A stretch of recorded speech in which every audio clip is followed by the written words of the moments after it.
I know we just talked about this, but Nick Saban's telling you all you need to know about what's coming down the pipe from the SEC. A 9-game schedule, a 3-6 model for the divisions, or the lack of divisions, the rivals and non-permanent rivals. And they're telling you all you need to know. And it's going to leak out. It's slowly leaking out, okay? Ross Dillinger, who I do not know, but does a very good job at Sports Illustrated. I don't know if I believe everything that Ross has guessed. He's saying he's guessing them. But I want to go over a couple things here as we get ready on riding home for another fun adventure driving around. The SEC is leaking out, and Alabama apparently has already heard, or I don't think it's official yet because nothing's ever official until it's official. But Alabama's going to get, according to Nick Saban, Auburn, LSU, and Tennessee. And this is going to be based on, from what people are saying on the inside, and there's plenty of speculation outside, on a 10-year model of the league and the Big 12 too, because of Texas and Oklahoma. The top 7 teams in that arithmetic I said 7. The top 8 teams in that arithmetic will play 2 from the top and 1 from the bottom. The bottom 8 will play 2 from the bottom, 1 from the top. Well, when you start doing all the math and all this stuff, and I'm going to get to the Georgia point here in a second, it gets really dicey at the bottom. The top 8, everything makes sense, frankly, because you can go in a number of different places with number 3. I mean, a lot of people could claim Alabama as their number 3. A lot of people could claim Georgia as their number 3. Kentucky, South Carolina, Tennessee. I mean, there's a lot of people. Because these teams are on the bottom. These teams are on the so-called bottom of the league. Tennessee, Vanderbilt, Kentucky. Now, Georgia's played the 3 of them every single season since 1992.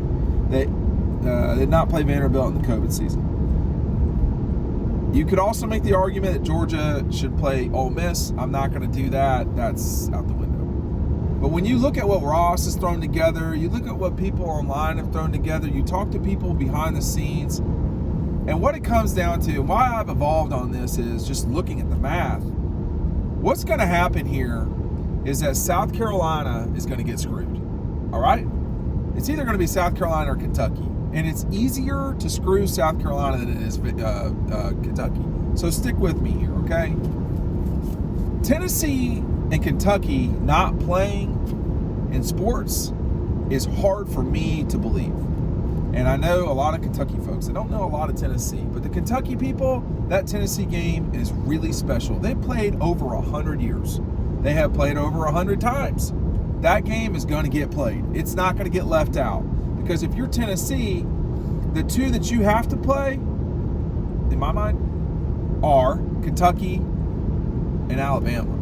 I would also say they really have to play Vanderbilt.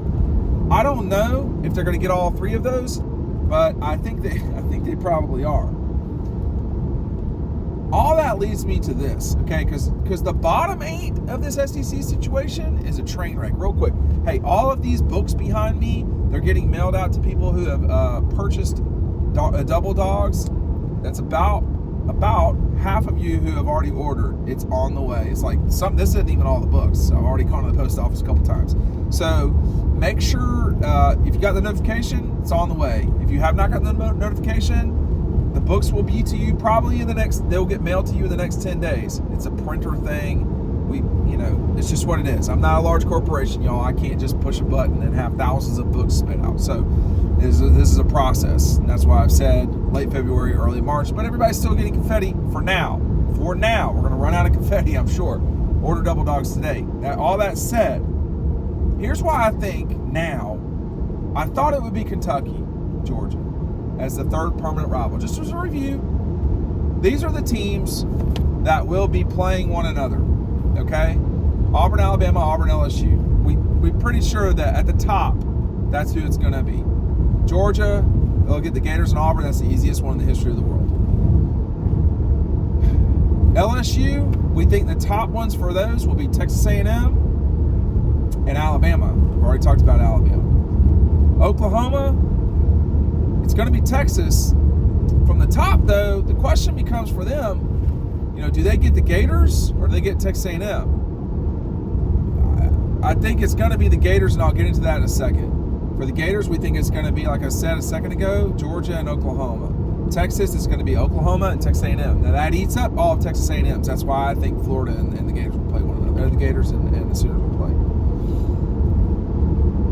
Auburn, get Alabama and Georgia. It's just what it is. And then, of course, Texas A&M, LSU, and Texas. LSU, Texas, no one really cares about. LSU, Texas A&M, no one really cares about that game. LSU doesn't really have a bunch of natural rivals.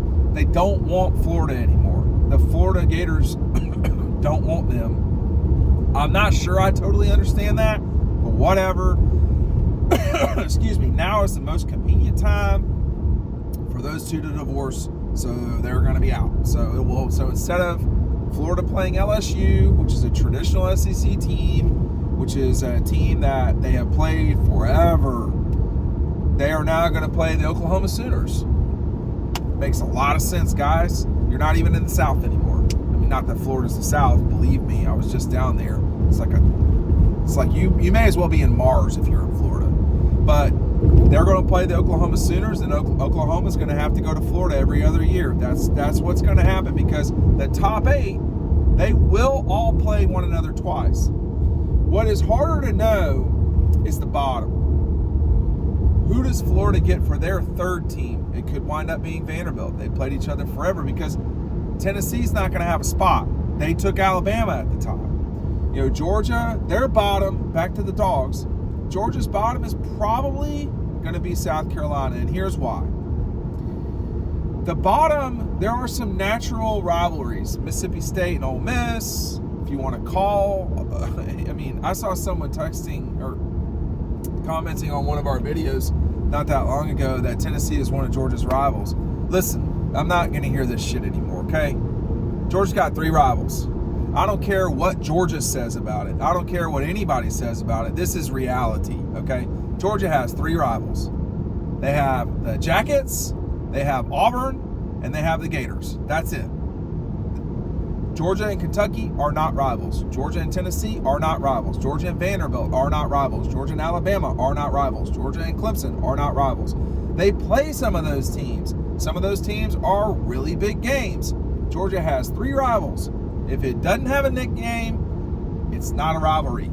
So, with that said, and rivalries matter for the SEC in this case, Tennessee is at the bottom 8.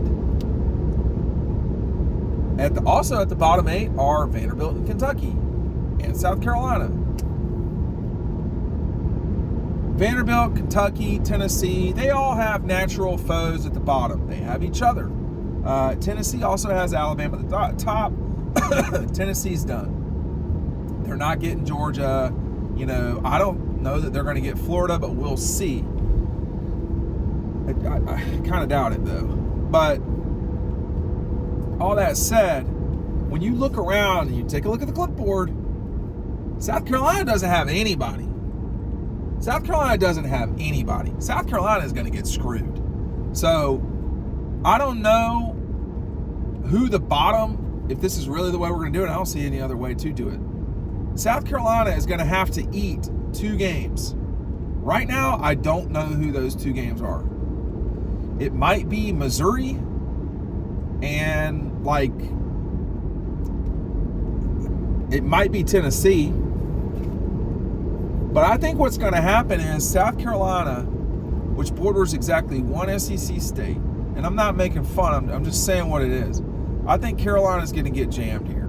Unless they pull Tennessee out from the bottom, which would be sacrificing Tennessee Vanderbilt or Tennessee Kentucky. I do not think they will sacrifice Tennessee Kentucky. That's not going to happen, I don't think.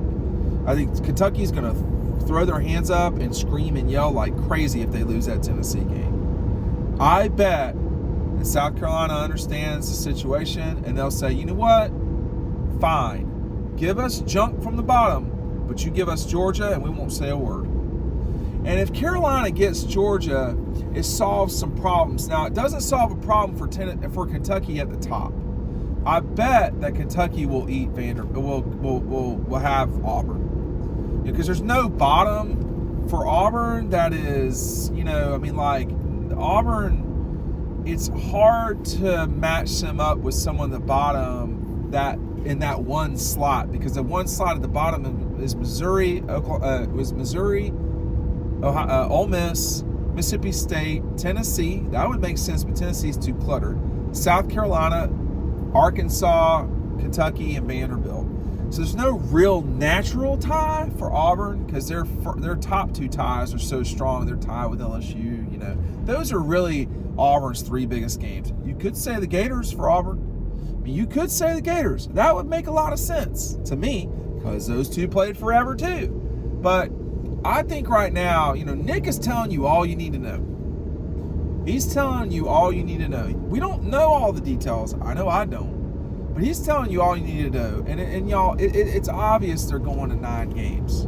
I do know and talk to some people at the league office. They're not ready to say that out loud at all. But, Nick Saban knows more people at the league office and knows more people inside the league. It is clear that the SEC is going to 9 total league games, 3-6 format, and he's complaining about it. He's starting it now.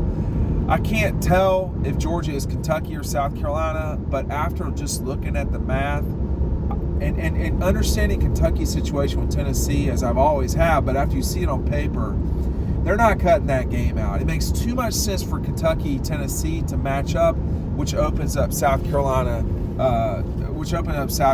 Georgia. If Tennessee, Kentucky keep each other, that means that Kentucky can play, Auburn or whoever it may be. There's going to be some sacrifices here. It's not out of the question Georgia, Kentucky would continue. In some ways, that would make sense because you could do Carolina, Florida. But I'm just telling you, either way, South Carolina is going to get jammed here because they're either going to not get Georgia and get Florida and like Missouri, or that's not a great 3. Okay. That's not a great 3. They don't care about Missouri in any way. They do not care about Florida, really. I mean, it's a little bit of a game. Or Carolina is going to get Georgia, and they're just going to get totally jammed with who's at the bottom. Because there's no one, it's not great. They're not going to care about Vanderbilt. They don't care about Vanderbilt. So they will be a loser in this. But it's just what it is. The league has to do something. And there have to be decisions that are made. And I just think that's what leads me to believe that Georgia will match up with South Carolina. I'm about 80% on it, not 100% at all. And I think that for me, that's an important thing. But Nick's telling you all you need to know about what the future of this league will be. Thanks for watching.